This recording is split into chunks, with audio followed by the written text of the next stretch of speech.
My name is Teresita Blanco, the Artsysister, and we're continuing with my sweet vampire Candice. We're in chapter 5.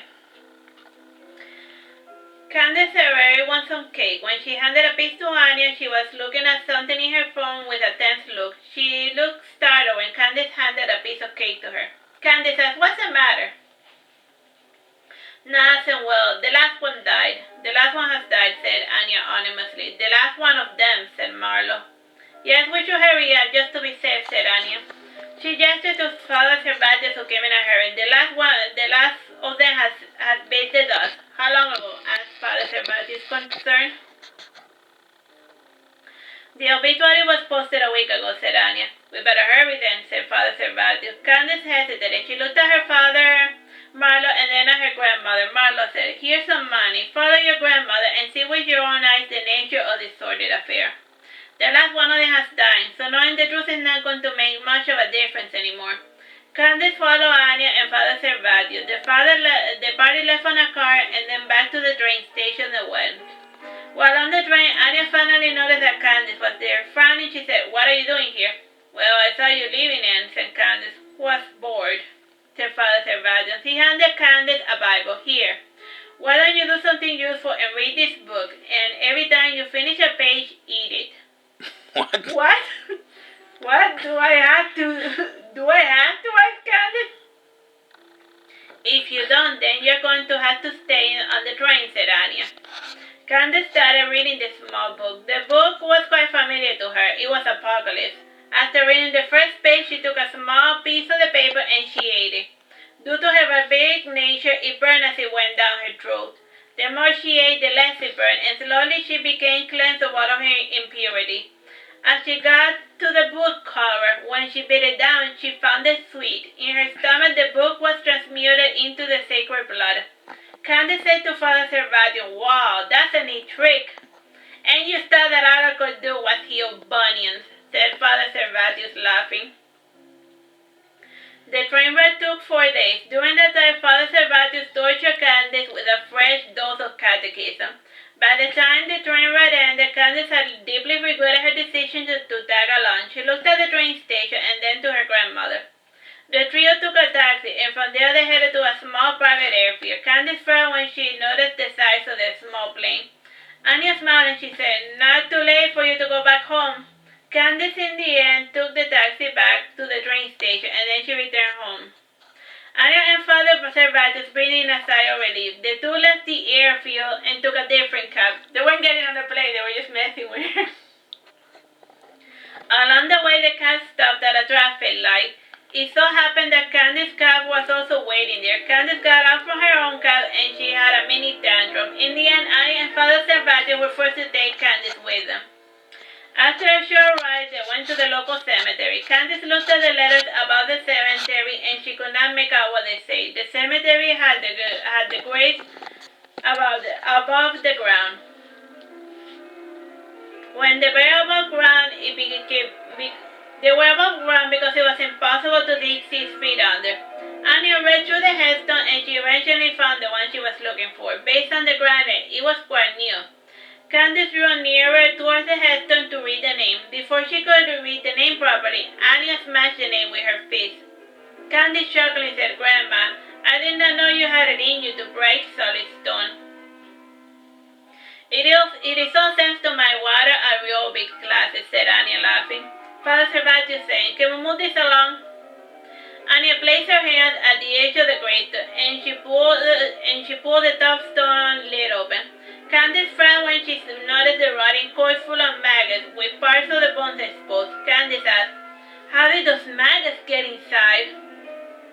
"All living creature has miniature maggots in their skin, and if you not bathe once a day, they start to grow and eventually you get eaten alive," explained Father Cervantes. "Ha ha ha," said Candice.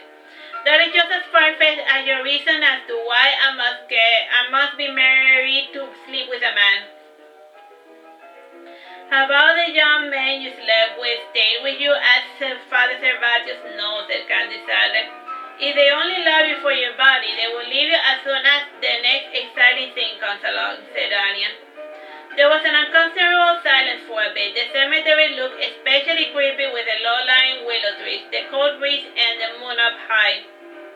Candice looked behind her, and she saw a shadow pass by quickly. While Father Servatius Psalm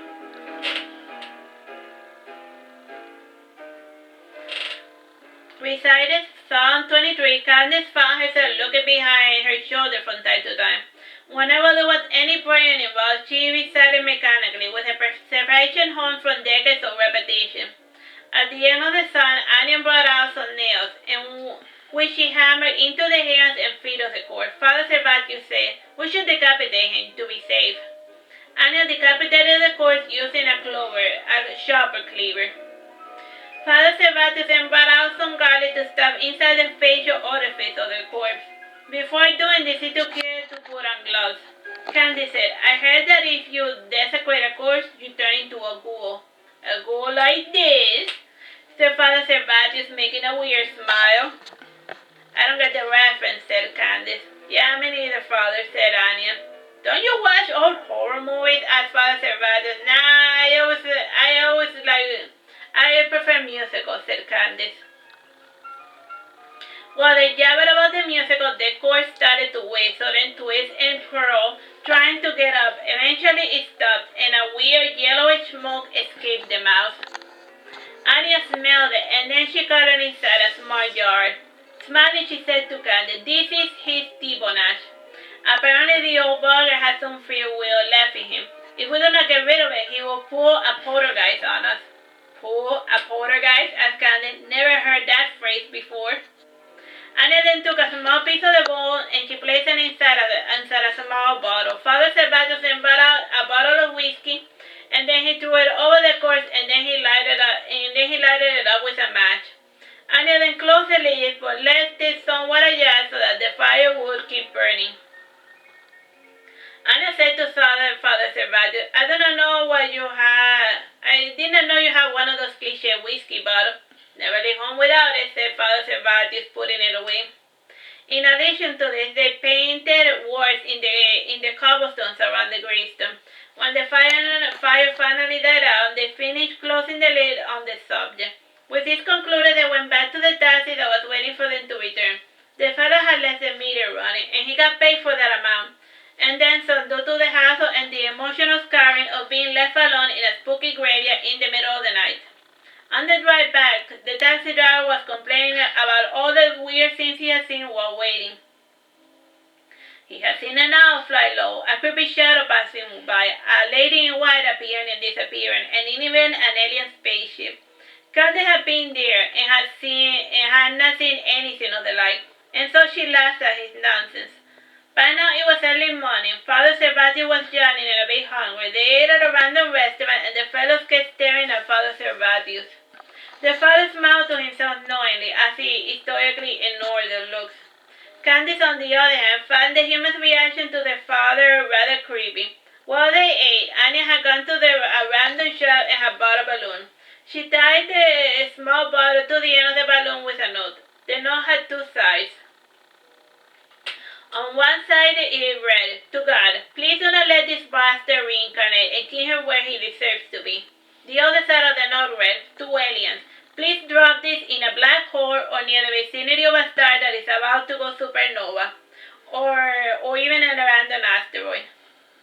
Candice saw her grandmother releasing the balloon. As the balloon took flight, it soon disappeared inside a suspicious oval-shaped cloud. When Anya entered, Candice said, "Your food is getting cold." "I can see that," said Anya. "Are you still writing to your ET friends?" asked Candice mockingly. "Why is it so far-fetched for aliens to be real?" asked Anya. "I don't doubt they're resistant. I just doubt they will be talking to inferior beings," said Aunt Candice. "I don't consider myself an inferior being, and neither should you, Candice. I thought we raised you better. Be proud of what you are," Candice said Anya. How much time? 5 minutes. Chapter 6, Water Droplets and a Drill Bit. The new year 2002 came, and with nothing out of the ordinary in Martisor. Maruru's little tantrum at most lasted a couple of days. While Candice had been away doing nonsense with Anya, she missed her father begging and serenading her mother. Maruru enjoyed seeing Marlow groveling and humiliating himself for her sake. Marlow had repeated the region many times in the past, though it was the first time Candice had seen a hint of Maruru's infantile side. Despite all these years, Maruru was still a brat at heart. This was part of the reason why Anna spent so much time away from her daughter. She had expected Maruru to change after having a kid. Her refusal to modify her selfish behavior had prompted Annie to one day pack up and leave. During the time when Maruru had the luggage on top of her face, she had done some thinking. Not too much.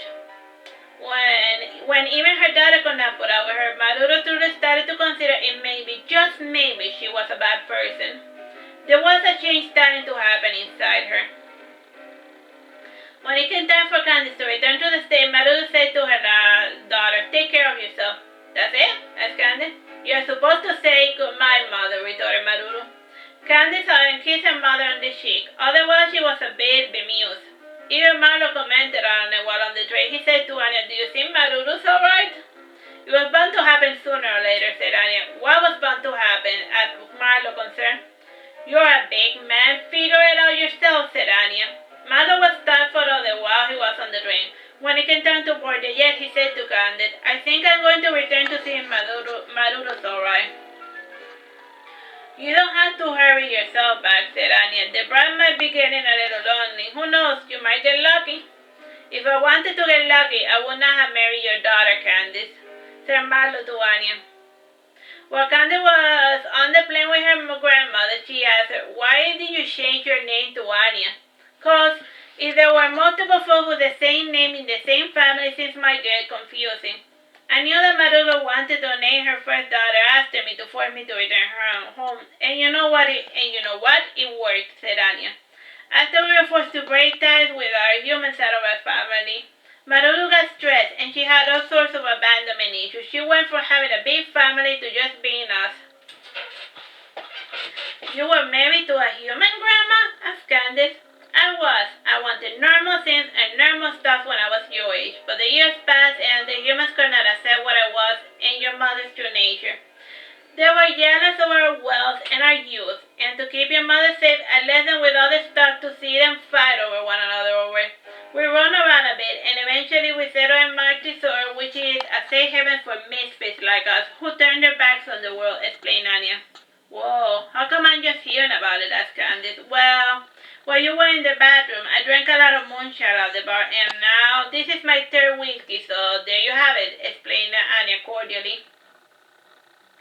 Candice would have liked to speak more to Anya, but her grandmother pretended to fall asleep. This was Anya's go-to strategy for not continuing a subject she regretted bringing up. Her other strategy was to pretend to get a phone call. What time is it? Oh, we still got like a minute. A minute. As before, the plane ride back to Miami took longer than expected. There was an annoying cloud and it kept dropping turbulence. Candice got up from her seat and she went to the bathroom. While there, she opened her purse and took a... Oh yeah, we'll continue this